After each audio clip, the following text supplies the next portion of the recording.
I have the pleasure to introduce somebody that you all know probably, so it's actually quite easy, but I'm happy to have Wooj here to speak with us today. Wooj, yeah, do it together. Just a couple of quick notes on him. So he's a graduate of the University of Minnesota Law School, has practiced in his home country of Korea, Hong Kong, for over 2 decades here in Minnesota.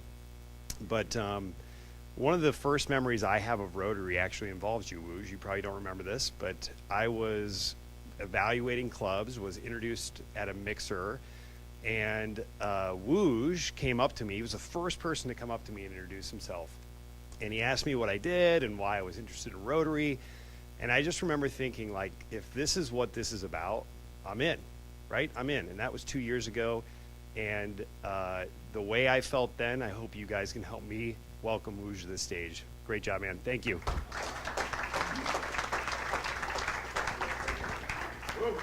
Thank you, Jay. All right. Good morning, everyone. What a great honor to come home. First of all, Zdenek, you did a wonderful job as the president of this club, so I want to congratulate you. And last year, Andrea's daughter worked at my office, and this year I have a Jack Lee's daughter working at my office. So Rotary is a major part of my life, and I am very honored to be a Rotarian, and I'm honored to know all of you in this room. My talk today has to do with a book I happened to write 5 years ago. It's called My Rotary Journey. I brought a few copies here. I didn't mean it, but the book became wildly popular, and Iowa, for whatever reason, likes me. So I went down to Iowa for its district conference twice already. And then Wisconsin began to like me. So I went to Wisconsin for its zone meeting, which involved like 6 states. And then Rotary International contacted me. So I went to an international convention 2 years ago to speak. And in between, I spoke like more than like 50 times already. So I didn't mean to become one, but somehow I became a speaker. It's becoming my second career. I'll talk about my life and the Rotary. And the book title is actually My Rotary Journey. So I highly recommend that you get a copy. The proceeds will go to a Rotary International fund anyhow for future scholars. I don't know about you, but in year 2008 and 2009, there was a stock market crash. And I lost more than half of my assets. And I wanted to quit Rotary too. And a lot of young members in our club wanted to have a break or quit Rotary. And I happened to be the secretary of our club, so I couldn't quit. So I had to actually stop young members from quitting. And I didn't know how to.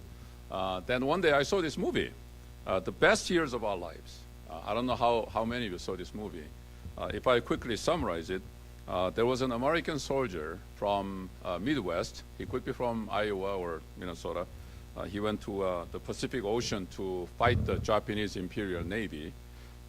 In the fight, he lost both arms. And he came home, and he became a hermit.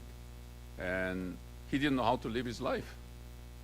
But gradually, he began to learn how to live his life. And he ended up giving hope to other people. Back then, there was no computer graphics available. I know Nicole is in computer graphics, right?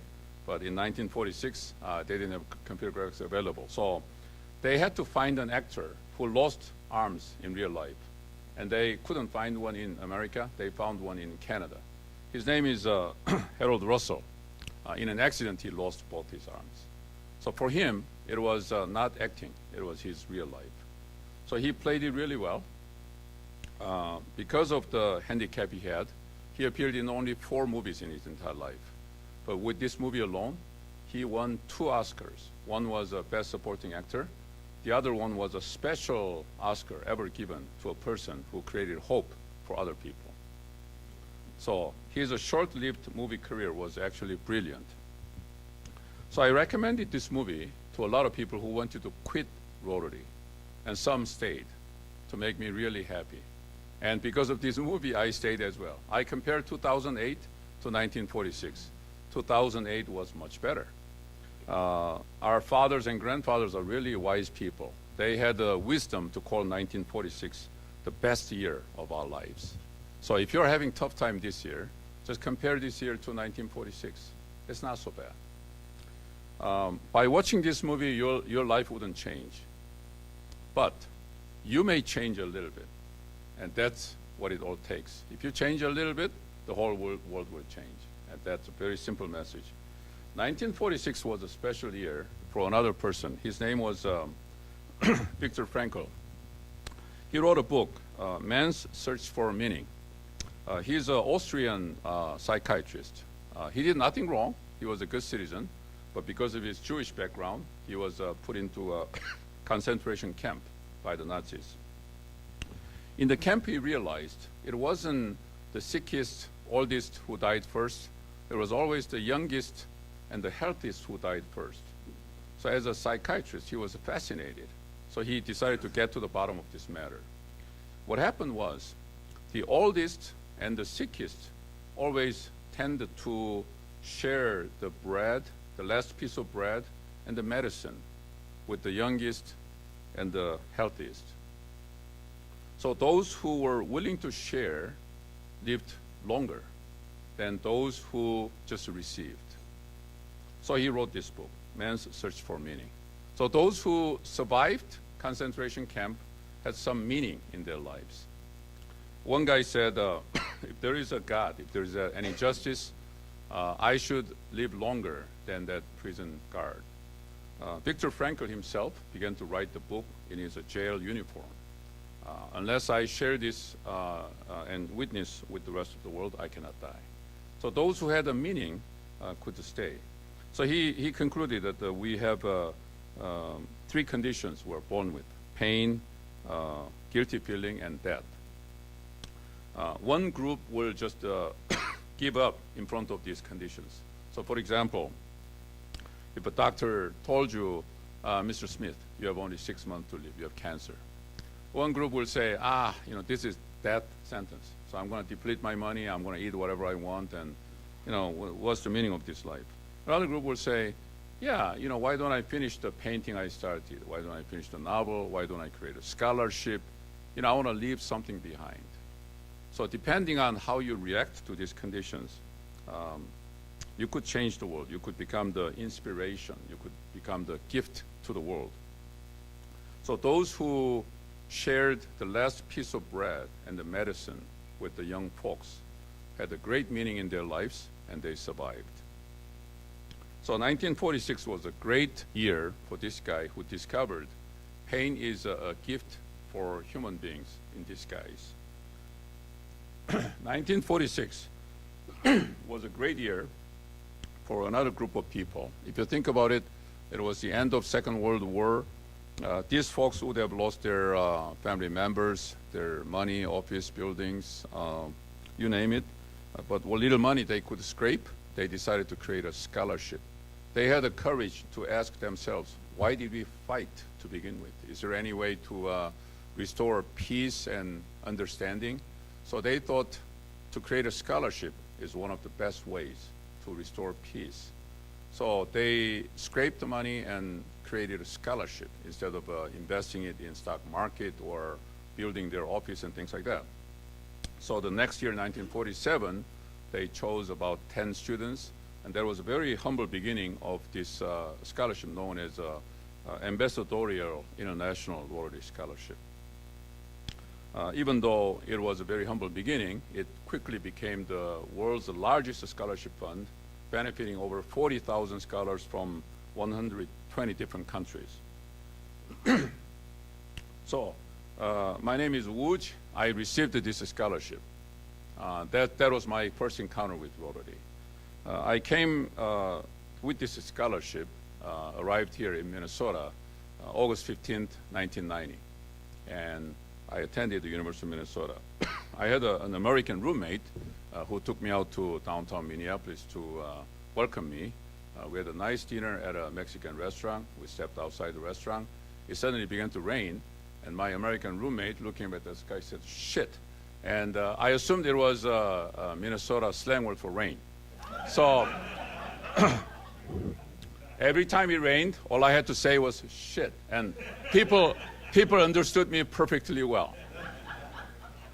My roommate was a little bit cruel. He never corrected any of the cultural misunderstandings I had. One day he said, "Wooj, I think this is bullshit." So I looked outside to make sure it was heavy rain or shower. It was a one fine day. So I looked up the dictionary. I became an expert on shit, bullshit, whole shit, you name it. I was lucky enough. Nobody tested me on those words. So I passed all the exams and bar exam. I became a lawyer. One day I began to think. I became a very successful lawyer. I came from a humble background. How did it happen? So I thought maybe I should pay back, maybe part of the scholarship. So I called up Rotary International. And the person who answered my phone call said, "Are you nuts? I mean, why bother to return the scholarship? But if you have the desire to do that, why don't you join Rotary and give scholarship to future students?" So that's when I joined this club. I joined this club. I think it was 1995 or something like that. So I stayed here. Mark Moore was the president when I joined, right? Then I couldn't wake up in the morning. So I became lazy and I joined noon side. So ever since I remain a member at the noon side. I joined the Rotary and I began to realize there is another type of service. In law school, I was trained to trade what I learned for money. I was basically after money with my service. But then after joining Rotary, I discovered there is another type of service. It's a service above self. You don't have to get paid for that. And I also realized that the source of my service began to gravitate from my brain to my heart. If you know the difference, the heart knows how to feel the pain of the people you serve, right? Your brain always calculates. If I provide this much service, I should get paid this much money and things like that. Papa always seems to agree with me. But if the service comes from your heart, because you felt the pain of the person who receives your service, you don't have to get paid, right? One day I was in a summer camp. It was year 2007. It was a culture camp for Korean adoptees. And there was a program, I think it was Saturday, whereby about 40 kids were supposed to, they were about 5, 6 years old. They were supposed to hold each other's hands, turn around, and sing songs, dance together. There was a loud music going on, but there was one boy who didn't have hands. His arm was terribly short. He had only one finger on each hand. And the kids next to him refused to hold his hand because there was no hand. So the circle didn't form, and we didn't know what to do. There were about 1,000 people. We just didn't know what to do about the situation. And the saddened, the boy turned around and rushed to his mother, who was sitting not too far from me. I felt genuinely sorry. And I thought, is there any way we can find some meaning in life for this boy? So I began to think about it. And I think it's because I joined the Rotary. I began to feel the pain of the people, and I should do something about it. So I was thinking about it day and night, and one day I saw this YouTube video clip where this pianist had only 2 fingers on each hand, and she was playing Chopin's Fantasy Impromptu without any trouble. So I slapped my knee. Maybe she should come here and play the piano in front of the boy, because they have similar conditions. She might be able to inspire this boy. So I began to look for this pianist, and she happened to live in South Korea. So I called my friends and relatives and located her. I called her up and I told her, hey, look, there is a boy who has your condition. Would you be willing to come here and play piano for him? She said yes. I was really happy. I'm not a good accountant, so I didn't realize I needed money to bring this person. In summary, I needed $15,000 in 1 month. I realized this pianist didn't have legs either. When she was born, she didn't have legs, and she had only 2 fingers on each hand. And so essentially, I had to bring her mother and a manager whose job was to carry her. So I had to bring 3 people over here. So I needed $15,000. I didn't know what to do. So I just went to Rotary Club. So I made a presentation. Hey, look, I'm stupid enough to plan this, concert. I'm bringing a pianist for this boy whose name I don't even know, but I think it's the Rotary thing to do. And then immediately, 2 members of our club came to me and wrote a check to me. They wrote $1,000 each. To this day, I can't forget. One is Ted Yak, the other one is Joel Jennings. They wrote checks to me and they said, Wooj, sometimes lack of money shouldn't be an issue. Just go ahead. If you need more money, let us know. So from various sources, I raised $15,000 within less than a month, and the concert took place.